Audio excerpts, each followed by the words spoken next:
Give me advice. I want to get married. You want to get married, Chris?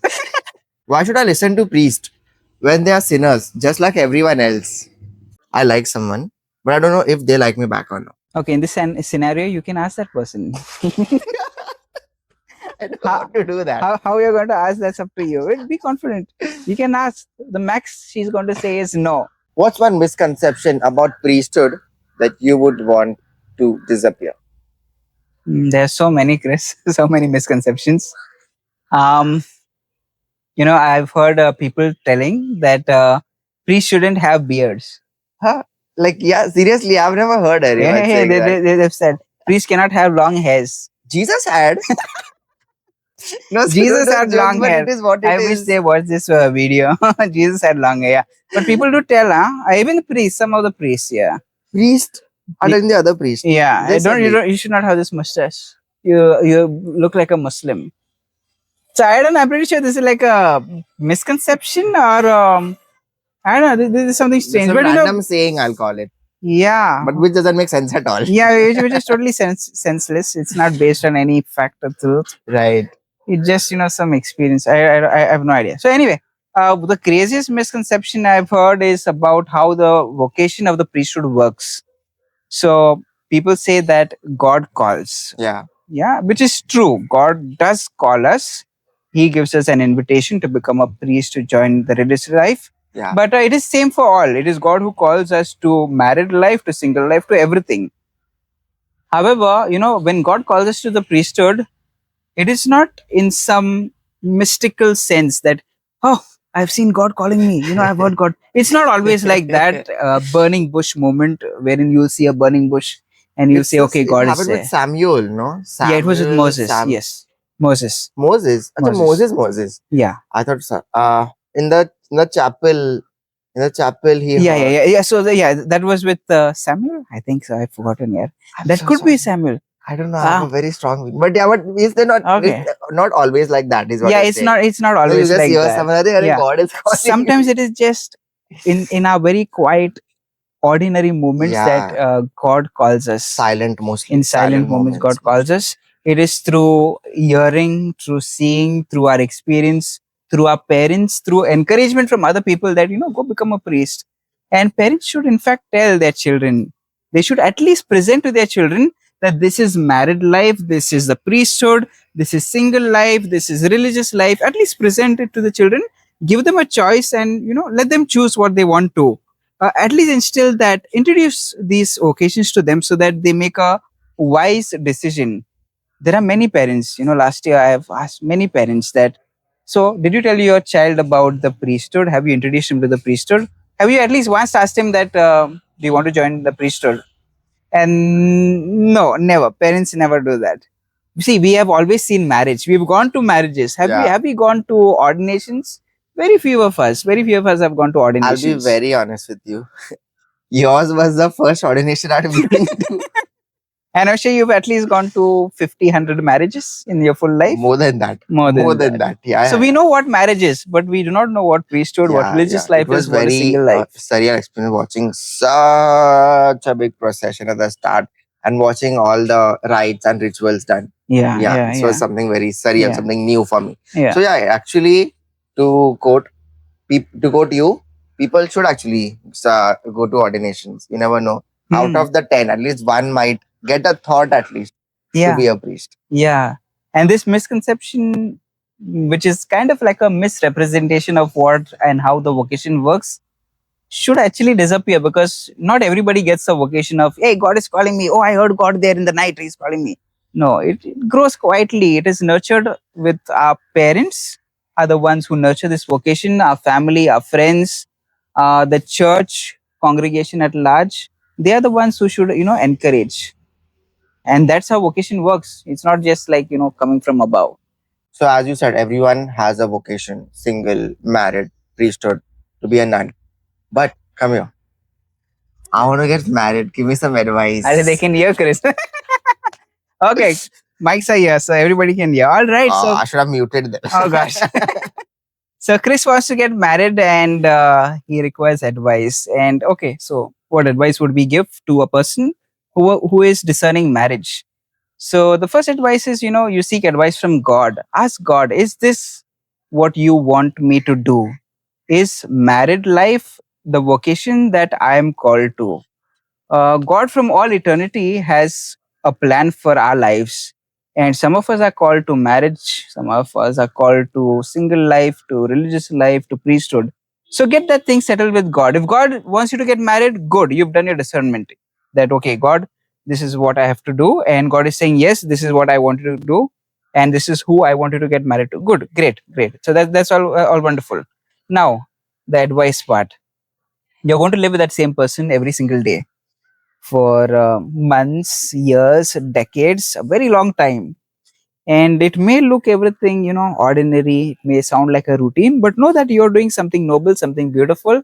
You're bringing God's creation into this world. You're helping to nourish and to help flourish your children and everyone around because of your love with your wife. So the people will look at you and they'll be like, okay, praise God, Chris has done a wonderful job. He has done a very nice thing by getting married, and this is what God has called him to. And we can see it coming into fruition in his life. So, yeah, you're going to be that ordinary person all the days of your life. And if you love that person in this ordinary way of life, oh, flies are coming here, then I think you'll do a perfect job, Chris. What if someone likes someone? For example, forget someone. I'll put myself. What if I like someone, but I don't know if they like me? What should I tell God? Okay, suppose you like someone and that person doesn't really like you. Or what if I don't know if they like or don't like? We'll take both the scenarios together. Okay, give me the first scenario. I like someone, but they don't like me back. No. Sorry. I like someone, but I don't know if they like me back or not.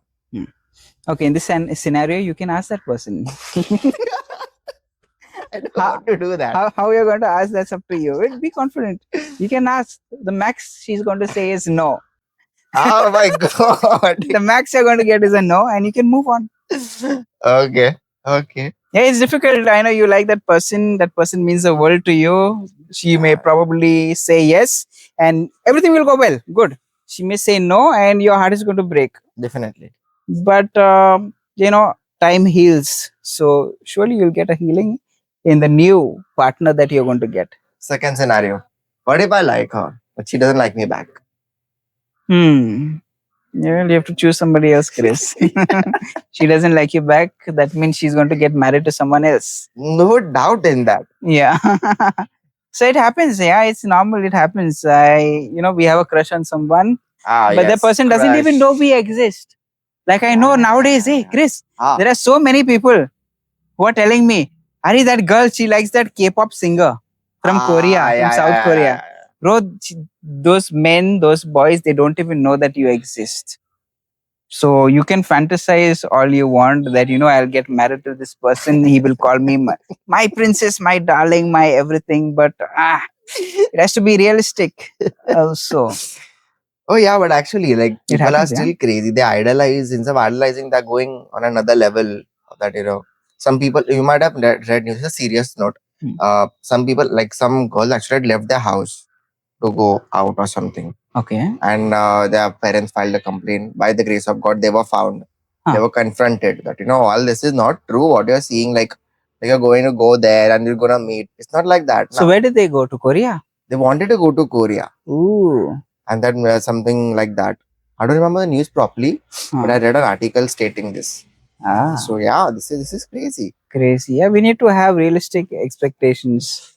This is what everyone doesn't have, including me. Realistic expectations. No problem. You can always try and aim for the highest. Yes. You reach the goal, good enough. If no, at least you've tried. What's the funniest misunderstanding someone has had about the Catholic teaching? Funniest misunderstanding about Catholic teaching. Yeah. So once I was on a train, we were traveling, me and some of my friends, and I was wearing this T-shirt of a picture of Jesus on it. We were sitting nicely, we were chilled, we were relaxing, having a good time, and then just front of me there was a guy. So that guy asked me, "Are you a Christian?" And I said, "Yes." In Hindi, he asked me. Then he said, then why are you worshipping idols? And I was confused. Later on, I realized, oh, I'm wearing this image of Jesus on the t-shirt. And so he presumes that because I wear an image, I am worshipping this idol or this t-shirt. So worship is basically, what do I give the highest worth to? Worth. What is the highest worth in my life? If it is God, it is God. Yeah, right. Yeah, that's the etymology of the word worship. Worth, the highest worth. Yeah, that was quite funny because sometimes traditions you meet them on the train and then they ask you about some funny stuff. But yeah, I can understand that some people they have got this misunderstanding about idol worship. Just because I have a photograph of my grandmother on my mobile phone doesn't mean I'm worshipping her. Yeah. Just because I have an image of Jesus doesn't mean I'm worshipping them. Yeah. Does God mind if my prayer is messy or distracted? Like I'm praying and while praying I'm in my own world. So does he mind that?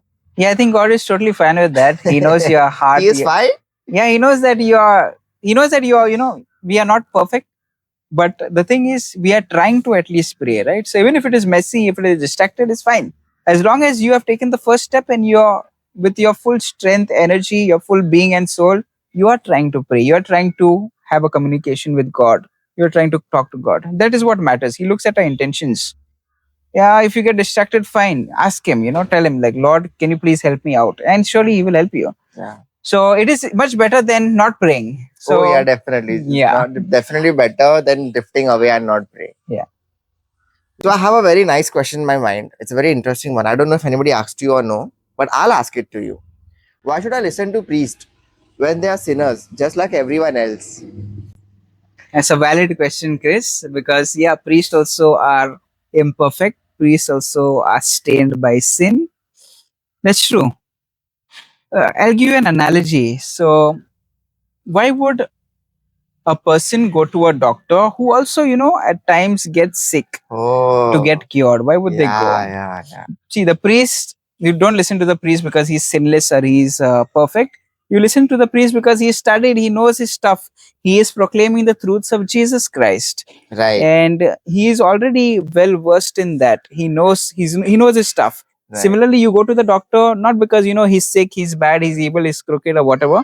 You go to him because he's got knowledge of that particular stuff. So Medicines. yeah, he knows about medicines. He may be bad morally, he may be not so good with his wife or children, but at least he's got knowledge of medicines. And about the priest, he knows the eternal truths that has been taught to him by the church, by Jesus, and he's just proclaiming what Christ has taught. So yeah, you should definitely listen to a priest regardless of his state of soul. Well, I will definitely take your advice about the marriage lacking part, about the priest. Why should I listen to priest, and a lot more. Thank you so much for giving us a precious, precious time. I'll see you in the next one. Thanks for watching. Santosh? He understood. That's why first he sees behind when you're going to shout at him. Ready? Why these flies come here? I don't know. Recording, no? Yeah, recording. You should put this BTS. This kind of BTS we should put. The flies doesn't want us to shoot the video. Seriously. Actually, first whenever there are crows. Yeah, first it was crows. Now this is fly. And also in between there were dogs. Yeah. These flies actually, wherever you see them, sometimes I just seen probably and heard in exorcisms that flies are a sign of the demon Beelzebub. This way, many horrible flies. I mean, something big very ones big ones, mysterious looking and stuff. They have gradient on them. Yeah, we'll start. All right.